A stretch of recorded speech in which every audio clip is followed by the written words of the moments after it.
Hola, hola, ¿qué tal? Muy buenas tardes para todos, para todas. Bienvenidos. Aquí estamos con la edición domingo de MBD Noticias. 11 grados la temperatura a esta hora en Montevideo. Mucha información para compartir con ustedes. Aquí están. Estos son nuestros titulares.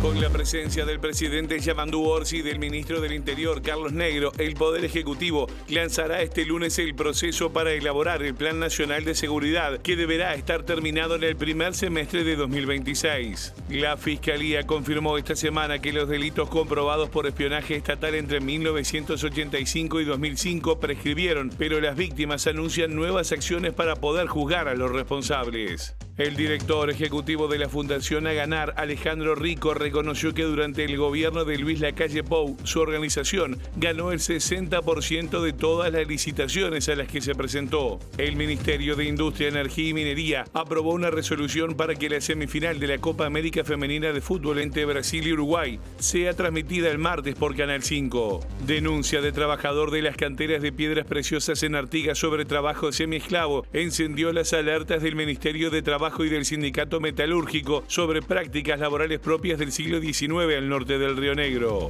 En el marco del Día Internacional del Perro, la Intendencia de Montevideo, con apoyo de varios refugios, organizó este sábado una jornada de adopciones en el espacio Colabora. Por la creciente presión internacional, el gobierno de Israel anunció una pausa táctica en la ofensiva contra Gaza y permitió el ingreso de ayuda humanitaria, aunque continuaron las denuncias por matanza de civiles. Estos son algunos de los temas que tenemos para compartir con ustedes hasta la hora 20 aquí en la pantalla de TV Ciudad. En un ratito, como siempre, vamos a tener informe especial a cargo de nuestro compañero Federico Jurkovic. Por supuesto, vamos a empezar a desarrollar la información nacional e internacional y lo que ocurre en exteriores. Como siempre ustedes saben, llega en el móvil de Sofía Dri, a quien ya saludamos. Sofi, ¿qué tal? Buenas noches, bienvenida. Josema, ¿cómo estás? Buenas noches. Sí, te cuento que en un rato vamos a estar conversando con Raúl Olivera, coordinador del Observatorio Luz Ibarburu, ya que durante esta última semana se conoció la decisión de la Fiscalía de no reabrir la causa por espionaje en democracia y bueno, nos va a estar contando sobre cómo tomaron esta noticia y qué pasos van a tomar de aquí en más. Así que bueno, en un ratito volvemos. Bien, perfecto, Sofía. En un rato entonces volvemos contigo, allí también con nuestros entrevistados. Nosotros vamos a comenzar el desarrollo informativo. Les contábamos que este lunes a las 10 de la mañana en la Torre Ejecutiva, con la presencia del presidente Yamandu Orsi y también el ministro del Interior, Carlos Negro, el gobierno va a estar presentando el Plan Nacional de Seguridad. Este 28 de julio a las 10 horas el Ministerio del Interior y la Presidencia de la República presentan los encuentros por seguridad en el contexto de la elaboración del Plan Nacional de Seguridad Pública. Así dice la convocatoria de presidencia para una jornada que marcará el inicio de un camino que terminará en el primer semestre de 2026, con la presentación del plan, que según anticipó el ministro del Interior, Carlos Negro, deberá servir para los próximos 10 años. A diferencia de lo que ocurre con el diálogo social, del cual los partidos Colorado, Nacional e Independiente se autoexcluyeron, en este sobre seguridad comprometieron su participación en reuniones mantenidas por sus líderes con el presidente Yamandu Orsi por separado y que luego ratificaron juntos ante el ministro del Interior.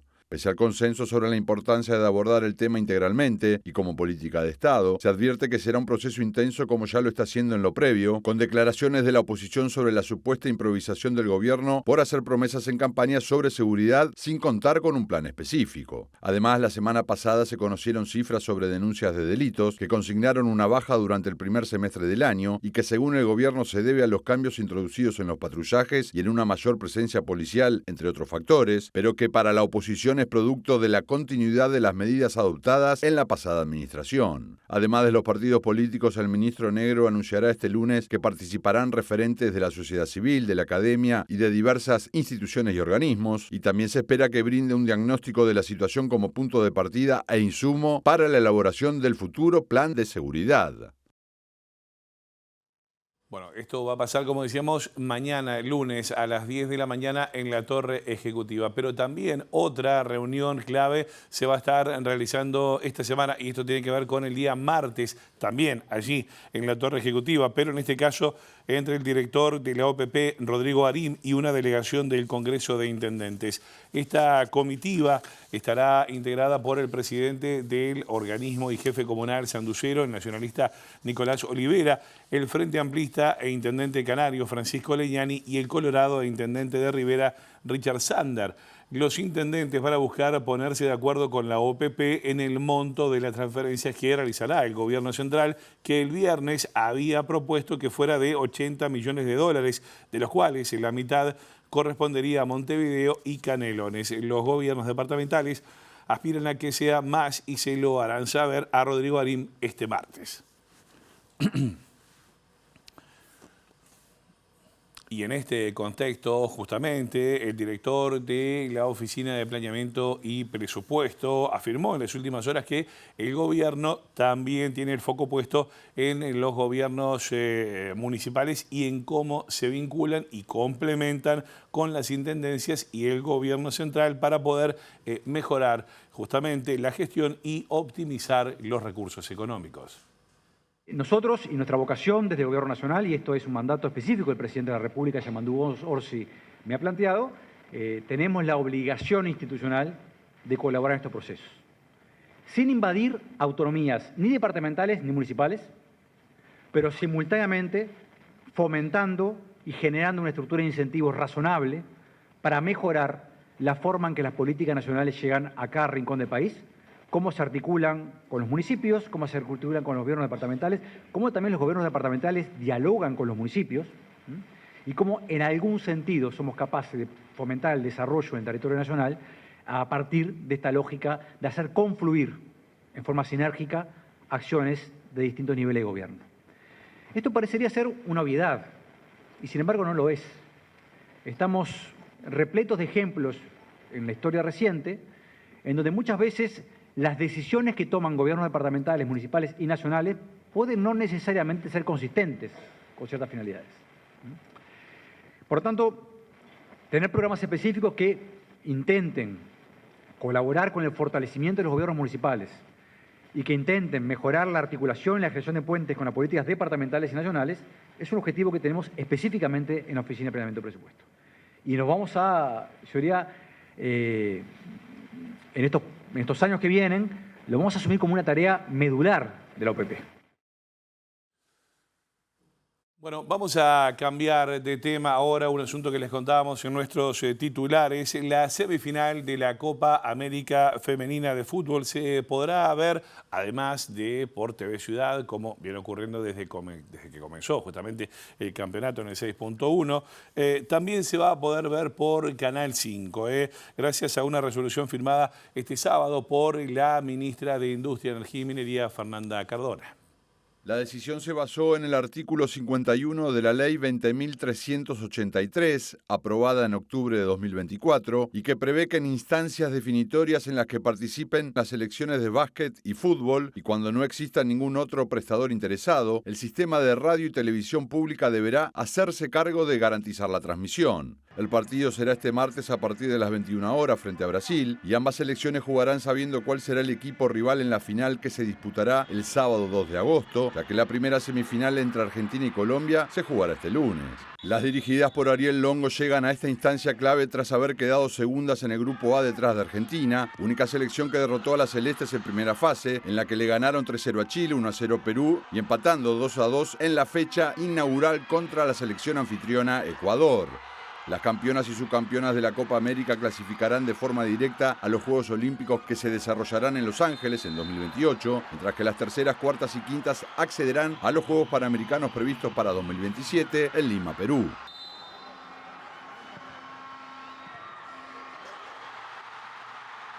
Bueno, muy bien, el martes semifinal entonces, Uruguay-Brasil por la Copa América Femenina. Señoras y señores, vamos con otros asuntos. El gobierno presentó el programa Espacios MEC que busca crear una red para descentralizar la cultura y la educación y también para generar un diálogo con todos los departamentos del país. Esto lo explicaba a MBD Noticias la subsecretaria del Ministerio de Educación y Cultura, Gabriela Verde.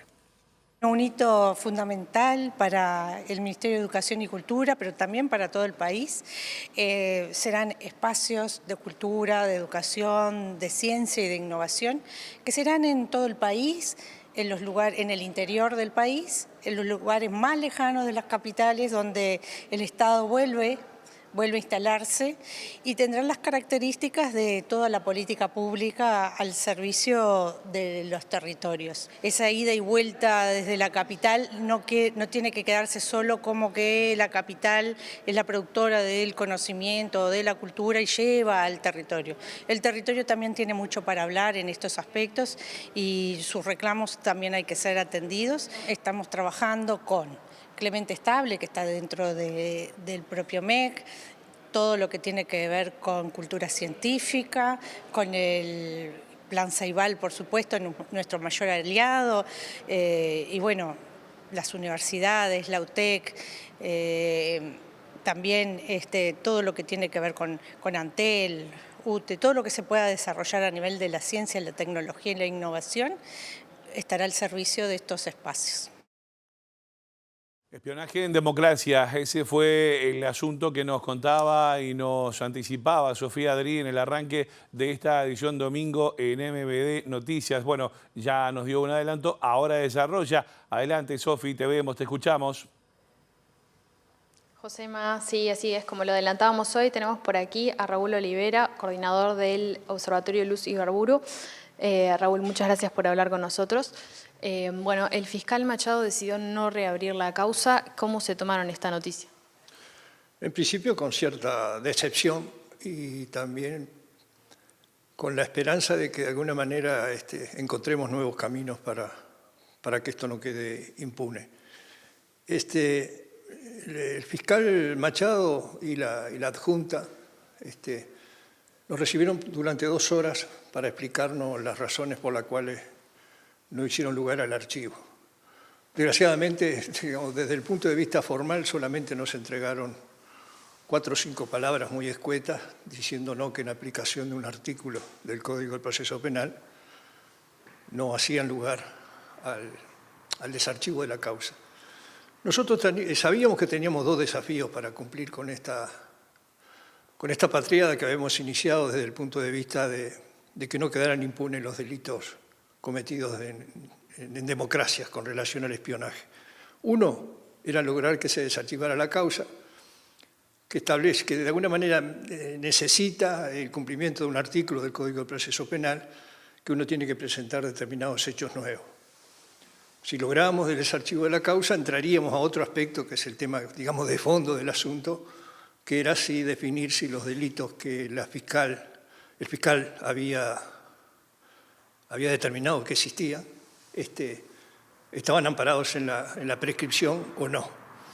El primer aspecto no logramos sortearlo, es decir, que no se desarchivó la causa y por lo tanto no se va a entrar a considerar el tema de la prescripción.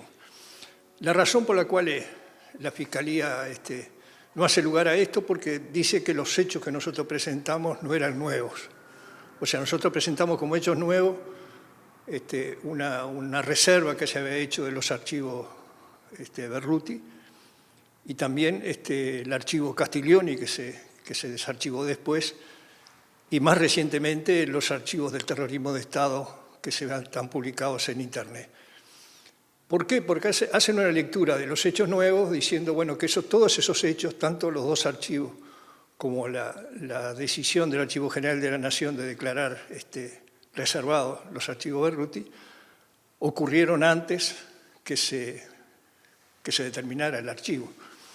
Y nosotros, digamos, hacemos otra lectura. Los hechos nuevos son aquellos que no se tienen en consideración en una causa. Y yo creo que ninguno de esos 3 aspectos fueron tenidos en cuenta en la causa. Por lo tanto, es una lectura. A veces en el Poder Judicial o en la justicia existen dos bibliotecas. Desgraciadamente, la biblioteca por la cual se inclinaron el fiscal Machado no es favorable a este tema. Pero, sin embargo, lo que queda cerrado es seguir actuando en la causa que había presentado el Parlamento en el 2018, habiendo determinado que existió espionaje en democracia, que luego la propia Fiscalía consideró que había existido esos delitos. Bueno, sobre eso no vamos a poder operar, pero sí podemos presentar una nueva causa donde seguramente jugará en nuestra contra el paso del tiempo. No sabemos cuántos de los responsables del espionaje en democracia morirán en el camino, pero eso nos ha pasado con todo lo que tiene que ver con la consideración de los hechos del pasado. Hay una reflexión que me parece que la ciudadanía tiene que tener claro, que hay dos aspectos de lo que se llama la criminalidad del Estado, que es la impunidad y el secreto. En este caso, lo que queda de manifiesto son los dos aspectos, que es lo que debemos superar desde el punto de vista de presentar una nueva causa, de lograr superar el secreto que ha existido durante muchos años sobre los archivos, sobre lo que hizo el terrorismo de Estado, y la impunidad que de alguna manera en este momento sigue existiendo sobre esas conductas delictivas que se cometieron contra ciudadanos, contra organizaciones políticas, sociales, y que es lo que nosotros queremos, de alguna manera, que exista una señal por parte, digamos, de las instituciones del Estado que ayuden a fortalecer la credibilidad que tiene que tener el ciudadano sobre los instrumentos que existen en la sociedad para resolver los temas de violación a los derechos humanos. Si eso no se hace, o si eso se fracasa o no, en realidad no es el fracaso de una causa, sino el fracaso o la propia ineficacia de las instituciones que existen en el Estado. Bueno, en esa batalla creo que va a haber que seguir dándola. ¿Qué pasos vienen a seguir? ¿Piensan presentarse ante algún tipo de corte internacional, una nueva denuncia? No, vamos a presentarnos en una propia fiscalía. O sea, vamos a llevar a la fiscalía que hemos sido objeto de determinados delitos y que la fiscalía tiene que analizarlos y encontrar los responsables y penalizarlos. ¿Con qué se van a amparar para no penalizarlos? Bueno, no creo que en la prescripción puedan hacerlo por la sencilla razón de que nosotros estuvimos impedidos de denunciar estos hechos justamente por el secreto, porque no conocíamos lo que tenía el archivo Berruti, porque no conocíamos lo que tenía el archivo Castiglioni, y bueno, y en ese marco me parece que la aclaración de esos hechos va a ser fundamental para que las propias instituciones uruguayas sean las que actúen. Esperemos que no tengamos que ir más allá de las instituciones que tiene el Uruguay hoy existente y no tener que ir a denunciar a la Corte Penal Internacional o lo que sea, ¿no? Muchas gracias, Raúl. Allí teníamos la palabra de Raúl Olivera, coordinador del Observatorio Luz Ibarburu, acerca de esta denuncia que, bueno, la Fiscalía decidió no reabrir esta causa. Volvemos con ustedes. Está muy bien, muchas gracias, Sofía. Bueno, vamos a estar atentos a los pasos que van a seguir, como decía el propio allí Rubén Olivera. Gracias, Sofi, a vos, al equipo y, por supuesto, a nuestro entrevistado. Nosotros ahora seguimos con otros asuntos. Les contamos que distintas organizaciones sociales realizaron este sábado una manifestación frente a la Embajada de Estados Unidos bajo la consigna contra el genocidio. La lucha es antiimperialista en repudio a los más de 50.000 asesinatos de civiles por parte de Israel en la Franja de Gaza desde octubre del año 2023. También hubo reclamos al gobierno de Yamandu Orsi porque entienden que no condena explícitamente lo que la ONU ya definió como un genocidio. Esto lo decía una de las voceras de la coordinadora pro Palestina, Alejandra de Bittencourt.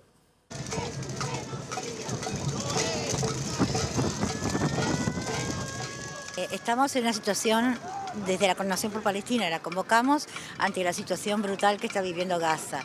Allá el genocidio que se vive hace casi dos años, no, que empezó fuertemente, retomó el genocidio que se continúa desde hace muchísimo tiempo. En este momento es como se aceleró con la crisis de hambre que está habiendo en Gaza. Israel está utilizando el hambre como arma de guerra. Estados Unidos, y por eso es que estamos acá, Estados Unidos ya dejó de ser un cómplice pasivo. Estados Unidos tiene una enorme responsabilidad en esta situación.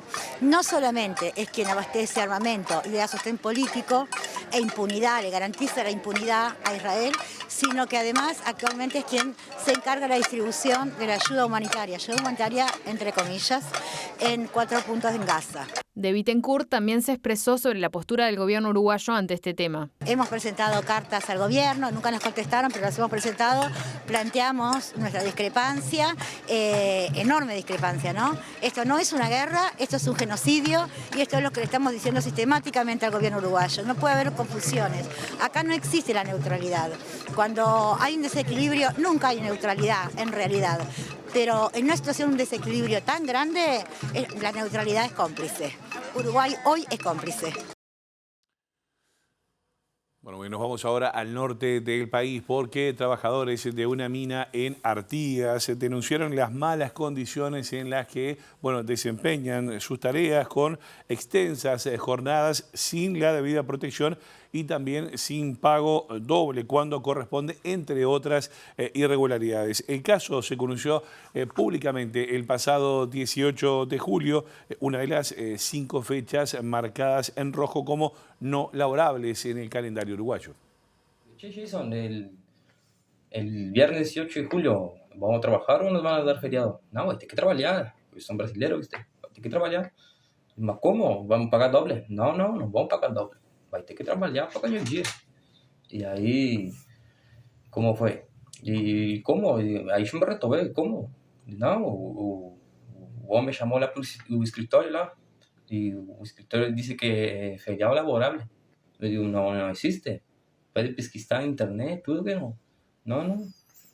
Aí ele quedó en vano, nada pasó. El joven explicó que durante una inspección reciente del BPS le transmitieron esta y otras irregularidades al funcionario a cargo. Y ahí todos se retomamos, sí, le empezamos a decir, yo ando con el zapato roto, dice uno.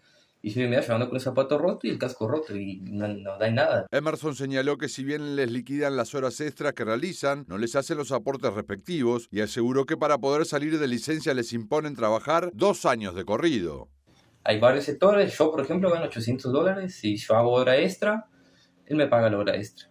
Pero en el recibo no me aporta lo que él me paga, ¿viste? Che, la licencia, para empezar, supuestamente el patrón o el encargado o el escritorio, cada 2 años. Eso no existe. Si yo salgo de licencia en fin de año, tal día, yo quiero salir de licencia en enero, el día 10, por ejemplo, él me dice, tengo que esperar 2 años para salir de licencia. 2 años. Sí, pero ¿cómo? Yo quiero ahora, yo salgo ahora. Y está. No que voy a esperar 2 años y todavía te da 2 semanas. Tremendo. Bueno, a propósito de este tema, el inspector nacional de trabajo, Luis Puig, recorrió Artigas el jueves a raíz de la denuncia pública y dijo que le llamó la atención que el repentino envío de trabajadores al seguro de paro por parte de la empresa. Nosotros no podemos sacar conclusiones sin tener todos los elementos, pero hoy estuvimos realizando esta inspección con 2 equipos de inspectores, uno de condiciones generales de trabajo, que se encarga del pago, de la planilla y demás, y otro de las condiciones ambientales, el medio ambiente en el cual trabajan los trabajadores y trabajadoras.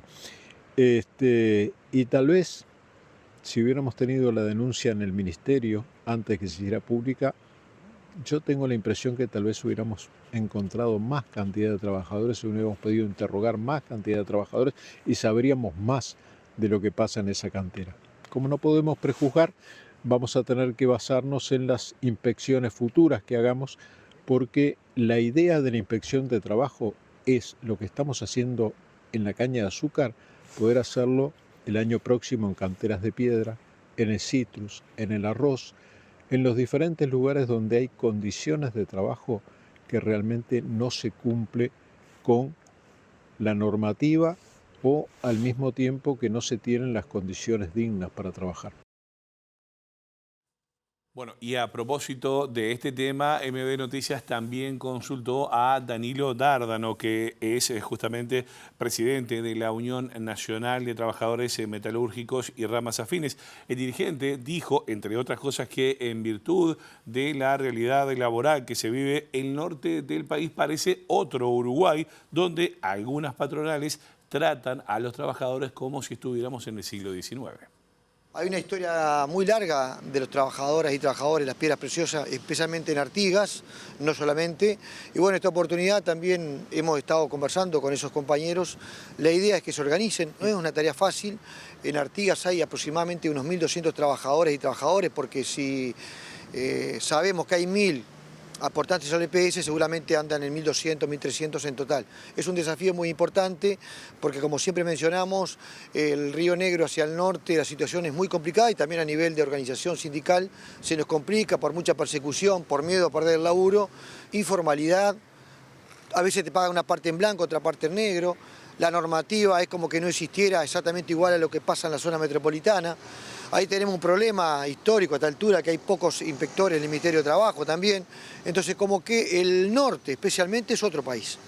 La teoría te dice que vos tenés los mismos derechos y obligaciones que cualquier trabajador de Montevideo o la zona metropolitana, pero la realidad es otra.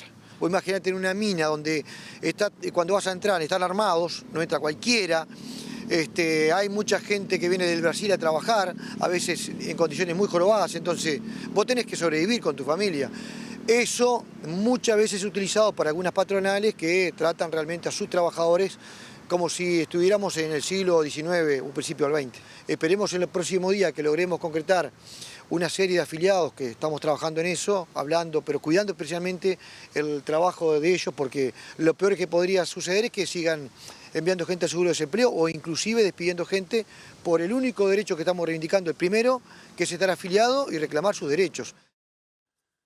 Vamos a cambiar de tema ahora. Les contamos que casi 100.000 personas menores de edad que al 12 de mayo de 2030 van a tener 18 años, ya están habilitadas para sacar, sus credenciales por primera vez, de forma gratuita, y esto está pasando desde el pasado lunes 21 de julio. La Corte Electoral, bueno, ustedes saben, abrió un nuevo periodo de inscripciones. Hay 92.300 personas que están en condiciones y que deben sacar la credencial cívica. Y bueno, por eso ya iniciamos este primer año con mucha afluencia de público. Ya hemos hecho más de 1.000 trámites en la primera semana. Si bien el periodo es extenso, ¿verdad? Como decíamos, inició el 21 de julio hasta el 15 de abril de 2029. Es importante que lo hagan lo antes posible, así no llegamos al último año, como habitualmente los uruguayos estamos acostumbrados a dejar las cosas para lo último, y bueno, que las oficinas se llenen, ¿verdad? Entonces, en la medida de lo posible, lo que nosotros pedimos es que se vaya tomando conciencia de que es obligatorio el hacer el trámite de la inscripción cívica, y aquellos que quieran hacer los traslados, lo vayan haciendo en el correr del periodo. Nosotros hacemos mucho énfasis en esto del traslado de la credencial, que los ciudadanos y las ciudadanas tengan la credencial en el departamento donde residen, como así también en su municipio, para que después, justamente tengan la posibilidad a la hora de la elección tanto departamental, municipal o la nacional en sí mismo, de poder ser parte de las decisiones de las autoridades que los gobiernan. Bueno, muy bien, señores y señores, momento ahora de informe especial en la edición domingo de MB Noticias, y es por eso que ya recibimos al señor Federico Jurkovic. ¿Cómo le va? ¿Cómo anda? ¿Qué tal, José? Un gusto verte y escucharte. Bueno, muchas gracias. ¿Cómo no? Casi recuperado. Le Bueno, se te escucha mucho mejor que el domingo pasado, hay que decirlo. Estuvo complicado. Pero acá estamos, con todas las de ganar, Fede. Sí, vamos con el caballo del comisario. A ver, cuénteme. Bueno, ustedes saben, la Fundación A Ganar ha llenado titulares, informes, noticias, especulaciones en torno a el formato de asociación que establece con el Estado, sobre todo a partir del gobierno de Luis Lacalle Pou, una ONG fundada hace 20 años, en 2005, o sea, primeros gobiernos del Frente Amplio, pero que no fue hasta el inicio de la gestión Lacalle Pou que obtiene un salto. Hemos hablado en MB Noticias muchas veces sobre la Fundación A Ganar y los distintos convenios, y si la vinculación de su director Alejandro Rico con el Partido Nacional, fue integrante del gobierno de Jorge Valle en nombre del Partido Nacional, y la vicedirectora de la Fundación A Ganar es hermana de Nicolás Martínez, secretario privado del expresidente Luis Lacalle Pou y a quien vemos aquí al lado de Alejandro Rico, atrás tuyo, Josema. Todo esto para decir que hace una semana nada más Rico, ya en el gobierno Frente Amplista, dio una entrevista a Punta News donde reconoció, Josema, escucha bien, que ganaron el 60% de las licitaciones a las que se presentaron. Se nos ha incluido en un debate político que a nosotros nos es ajeno, porque lo que vote yo o lo que vote la subdirectora de la institución es un tema nuestro, como yo no podría de ninguna manera decir que porque los directores o principales responsables del Abrojo, de Plemu, de Tacurú, etcétera, que son organizaciones potentes, tienen el desarrollo que tienen porque consta, votan a la izquierda. Es un dato de la realidad, pero yo no puedo discutir lo que hace Plemu desde ningún punto de vista, que es una organización que apuesta a la excelencia en la gestión de los programas y me consta que es así. De hecho, hemos perdido alguna licitación con Plemu, porque se habla de las que ganamos, pero no se habla de las que perdimos. Perdimos muchas en ministerios, perdimos mismo adentro del MIDES. Bueno, pero claro, ganaron...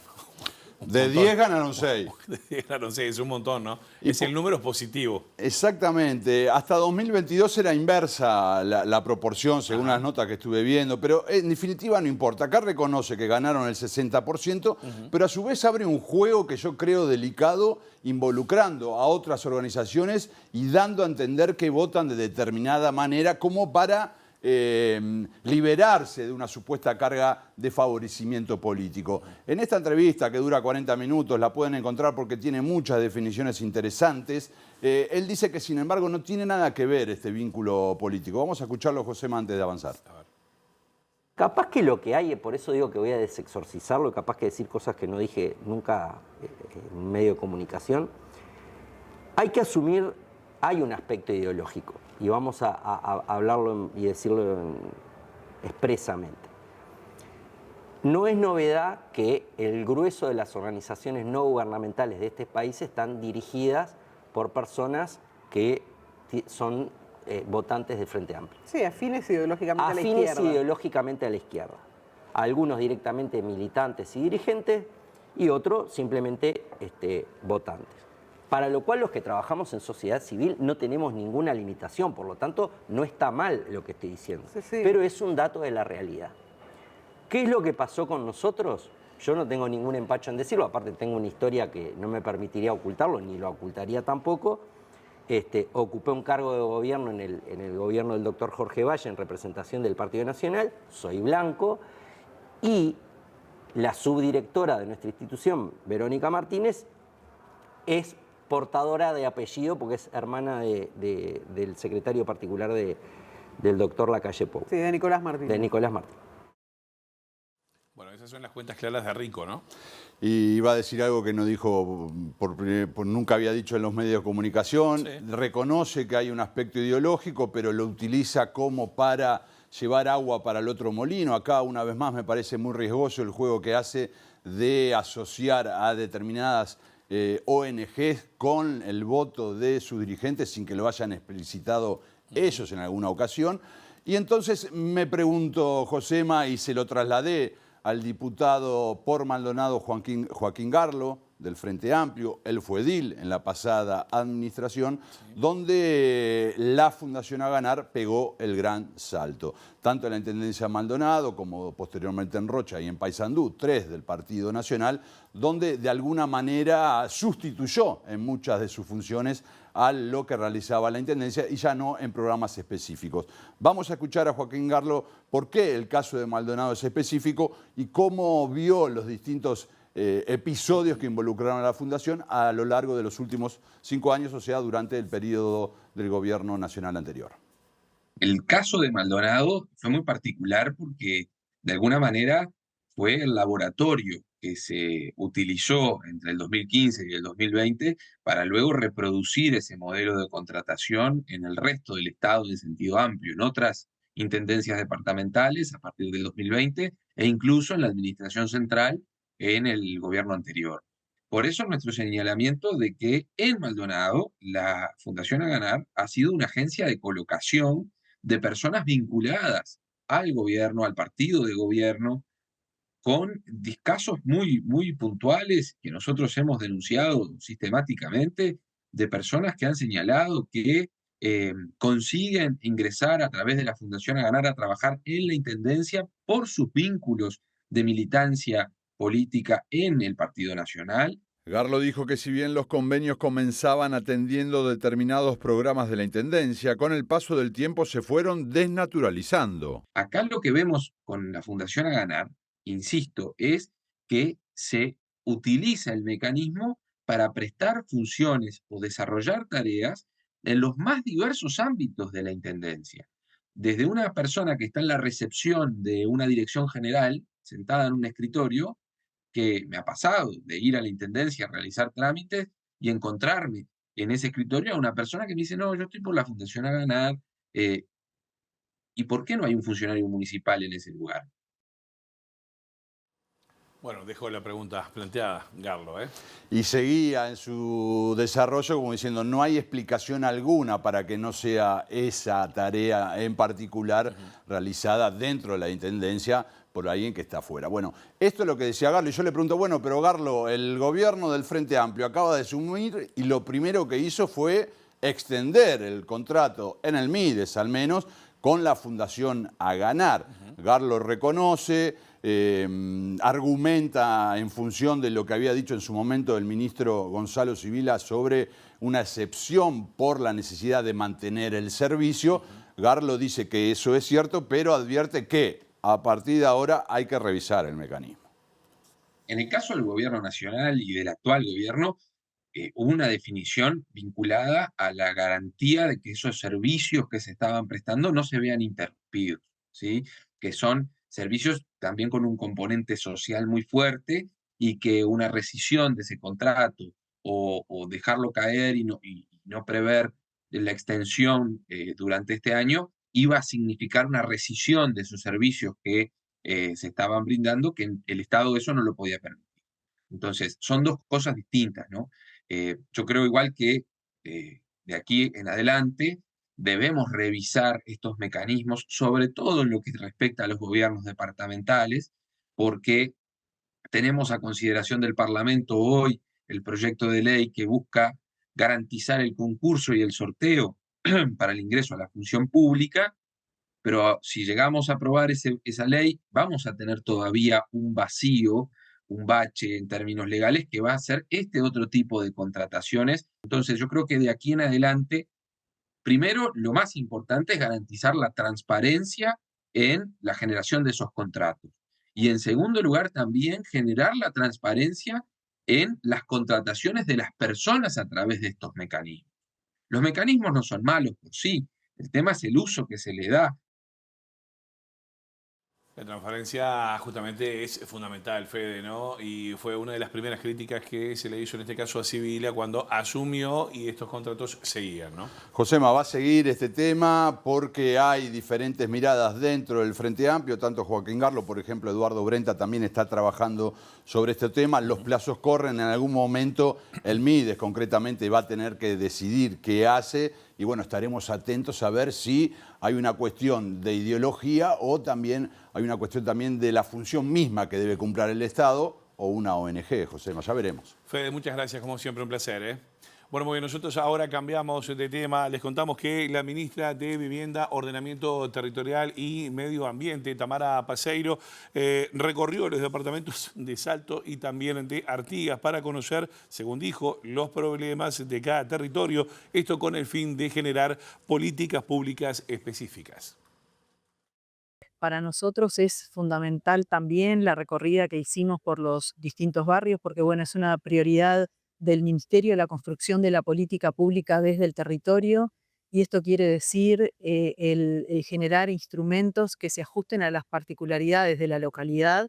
Sabemos que cada territorio tiene sus diferentes problemas, sus diferentes culturas, sus diferentes herramientas y potencialidades para llevar adelante los distintos programas, así que queremos atender también a esa particularidad del del territorio y por supuesto siempre con participación de todos los actores de la sociedad civil. Estuvimos reunidos con los gobiernos departamentales y con los equipos técnicos. Las familias siempre quieren ser parte de la construcción de su vivienda, de la construcción de su oportunidad. Entonces es lo que nosotros tenemos que, por eso es tan importante el trabajo conjunto con las familias. En el capítulo internacional destacamos que el gobierno de Israel anunció una pausa táctica en la ofensiva contra Gaza y permitió el ingreso de 35 camiones de ayuda humanitaria que estaban retenidos desde hace 5 días en Egipto. Pese al anuncio, continuó con los asesinatos de civiles mientras buscaban alimentos, totalizando más de 900 en las víctimas en estas circunstancias en un contexto de hambruna creciente. Al menos 24 personas fueron asesinadas y más de 300 resultaron heridas por fuego de ametralladora por parte del ejército israelí en la madrugada del sábado cerca del puesto militar de Siquín, al noroeste de Gaza, mientras esperaban la llegada de camiones con ayuda humanitaria, informó EFE en base a fuentes médicas del hospital Al-Shifa. Según la ONU, al 15 de julio eran 875 las personas acribilladas mientras intentaban alimentarse, por lo que a la fecha la cifra ya superó las 900, debiéndose contar también otros 10 homicidios este domingo, según consignó la agencia EFE, también en la zona cercana a Siquim. Estos hechos se producen en el contexto de una pausa táctica anunciada por Israel en su ofensiva contra Gaza, ante la creciente presión internacional por las matanzas y en alerta a la hambruna que se extiende por Palestina. Israel afirma que cada día permite el paso de 7 camiones con ayuda desde Egipto, pero la mayoría son confiscados por el ejército y los que siguen viajes son dirigidos a determinados puntos donde se producen los ataques. Pero este domingo las agencias internacionales confirmaron el ingreso por primera vez en meses de ayuda humanitaria vía aérea, como así también de 35 camiones desde Egipto, el acumulado de 5 días, vehículos que fueron asaltados por una población desesperada a medida que avanzaban sin que el personal opusiera resistencia. La pausa táctica anunciada por Israel fue calificada como insuficiente y tardía por varios gobiernos, entre ellos el del Reino Unido, cuyo canciller, David Lammy, reclamó acelerar el acceso de ayuda humanitaria a Gaza y lograr un alto el fuego que ponga fin a la guerra. Bueno, volvemos a nuestro país. Les contamos que el director de la Orquesta Filarmónica de Montevideo, Martín García, detalló el repertorio que van a presentar en agosto en el Solís, comenzando con 13 shows junto con la banda de rock Hereford y cerrando con 2 conciertos con Beethoven como protagonista.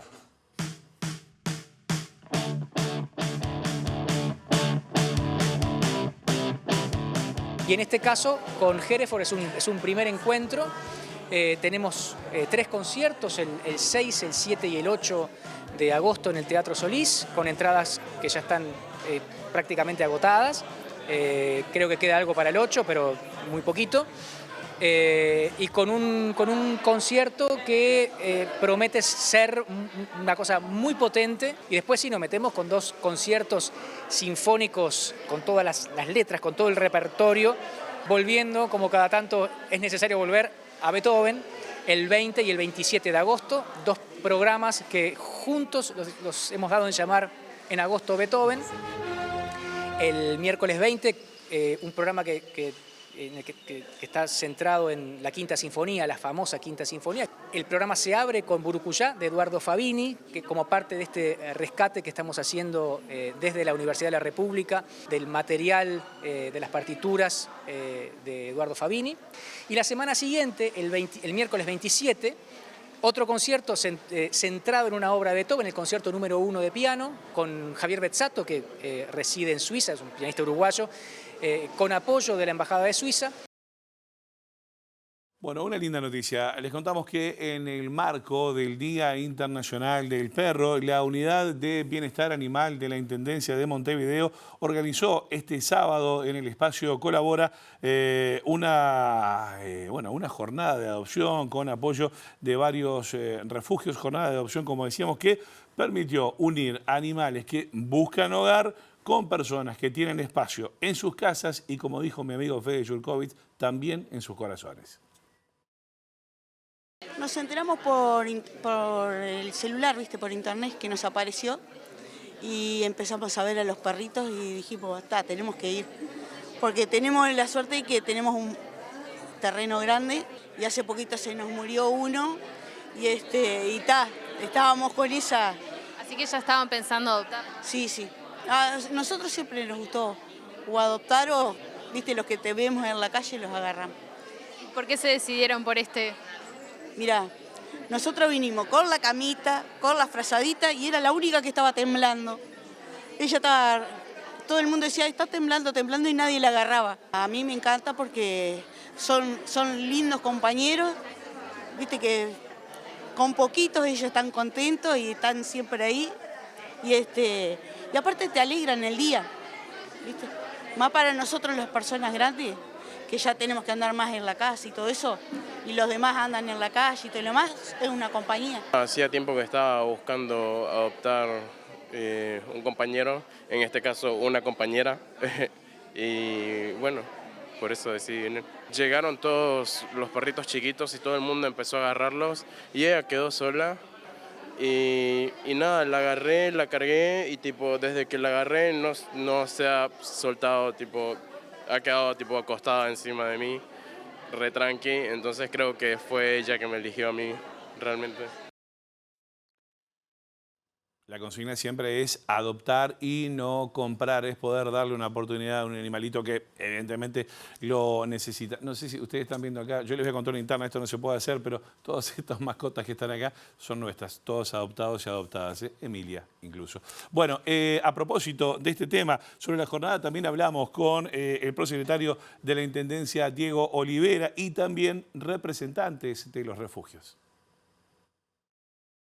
La Intendencia desarrolló en el periodo pasado una unidad de bienestar animal, que era un objetivo que se tenía incluso desde la fuerza política del Frente Amplio como parte de su programa de gobierno, y tiene distintas modalidades de trabajo. Una de ellas es todo lo que tiene que ver con adopciones. Se trabaja mucho con la sociedad civil organizada. Cuando vos adoptás es un acto de amor enorme, ¿tá?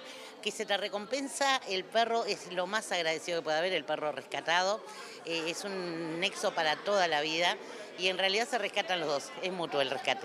Primero, que el animal no sea para estar atado, que tengas un predio cercado, que él no tenga posibilidad de salir a la calle, con todo lo malo que sabemos que ello conlleva, buena alimentación, ¿tá? De medio para arriba, cuidados, amor, atención veterinaria, castración a los 6 meses, que se firma un compromiso en el momento de la entrega, y que sigan, en este caso ya tiene 2 vacunas, que sigan con el plan de vacunación. Montevideo tiene un buen estándar de cuidado de perros y gatos, hay muy buenos estándares de vacunación, nosotros también ofrecemos atención a emergencias, eso es bueno saberlo, la población puede llamar a nuestro teléfono 1950-5000 y nosotros cubrimos emergencias no solamente con mascotas, sino que también hemos cubierto asuntos con caballos sueltos, ¿sí? Pensando siempre en la salud animal, pero también en la seguridad humana que está íntimamente relacionado.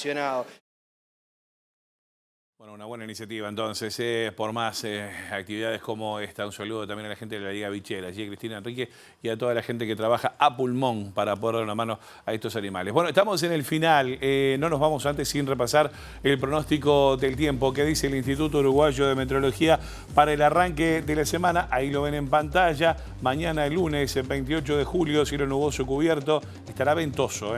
La mínima será de 7 grados, la máxima de 13. Y para el martes 29, disminución de la nubosidad, nieblas y neblinas en la mañana, probables heladas agrometeorológicas. Va a estar frío, 4 la mínima, 14 la máxima. Señoras, señores, nosotros hasta acá llegamos con la edición domingo de MBD Noticias. La información vuelve a nuestra pantalla mañana tempranito a las 8, a las 13 y también a las 18:30. Nosotros nos vamos, los dejamos con los principales titulares de la jornada y lo que se viene en la pantalla de TV Ciudad.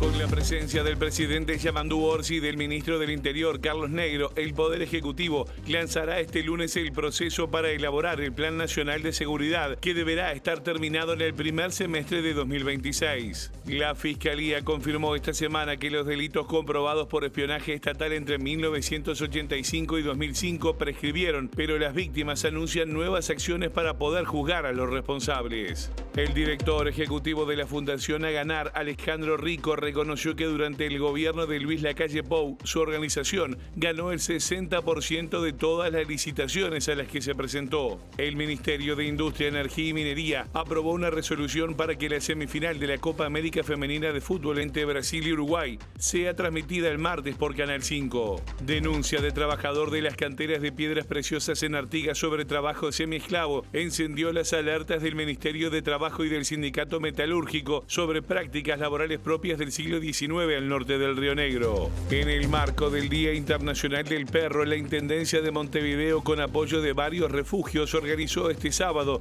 una jornada de adopciones en el espacio Colabora. Por la creciente presión internacional, el gobierno de Israel anunció una pausa táctica en la ofensiva contra Gaza y permitió el ingreso de ayuda humanitaria, aunque continuaron las denuncias por matanza de civiles.